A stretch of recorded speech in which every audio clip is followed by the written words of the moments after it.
Phoenix நடிகர் விஜய் சேதுபதி மகன் சூர்யா சேதுபதி ஹீரோவா அறிமுகமாயிருக்கிற இந்த படத்தோட கதையை பற்றி பார்த்தோம்னா, ஆளும் கட்சி எம்எல்ஏவை பொது இடத்துல வச்சு சரமாரியாக வெட்டி கொள்றாரு ஹீரோ சூர்யா. ஆனால் அவர் மைனர் அப்படிங்கிறதுனால சிறார் ஜெயிலில் போடுறாங்க. எம்எல்ஏ இறந்த கோபத்தில் இருக்கிற அவருடைய மனைவி வரலட்சுமி அண்ட் கேங் சூர்யாவை ஜெயிலையே கொலை செய்ய முயற்சிக்கிறாங்க. அதிலிருந்து சூர்யா தப்பிச்சாரா இல்லையா, எதுக்காக எம்எல்ஏவை கொலை பண்ணினாரு அப்படிங்கிறதுக்கான பதில் தான் ஃபீனிக்ஸ். இயக்குனர் அனலரசு ஸ்டண்ட் மாஸ்டர் அப்படிங்கிறதுனால அதுக்கு தகுந்த மாதிரியான ஒரு கதையை தேர்வு செஞ்சு எடுத்திருக்காரு. சண்டை காட்சிகள் எல்லாமே அவ்வளோ பிரமாதமாக வந்திருக்கு.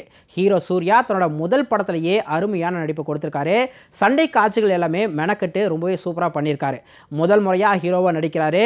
ஸோ ஹீரோயினை வச்சு டூயட் பாடலாம் அப்படின்னு நினைக்காம கதைக்கு என்ன தேவையோ அது மட்டும் போதும்னு நினச்சதுக்கே ஸ்பெஷல் பாராட்டு. அண்ட் ஜெயிலில் நடக்கிற ஃபைட் சீன்ஸ் எல்லாமே சூர்யாவுக்கு மாசை ஏற்றி கொடுத்துருக்கு.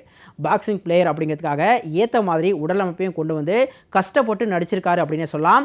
இரண்டாம் பாதியில் வரக்கூடிய ஃப்ளாஷ்பேக்கும் ஏற்றுக்கிற மாதிரி தான் இருக்கு. ஏழை மாணவர்களோட திறமையை எப்படி அரசியல்வாதிங்க ஏமாற்றி பறிச்சுக்கிறாங்க அப்படிங்கிறத பரபரப்பான ஆக்ஷன் படமாக கொடுத்துருக்காரு இயக்குனர் சாம் சிஎஸோட பின்னணி இசை படத்துக்கு ரொம்பவுமே பலமாக அமைஞ்சிருக்கு. ஒளிப்பதிவும் நல்லாவே இருக்கு. தேவதர்ஷினி, அபிநக்ஷத்ரா, சம்பத்னு படத்தில் நடித்த எல்லாருமே நல்ல நடிப்பை கொடுத்துருக்காங்க. வழக்கமான கதையாக இருந்தாலும் கூட போர் அடிக்காமல் போகுது. மொத்தத்தில் தன்னோட முதல் படத்திலேயே முத்திரை பதிச்சிருக்காரு சூர்யா சேதுபதி.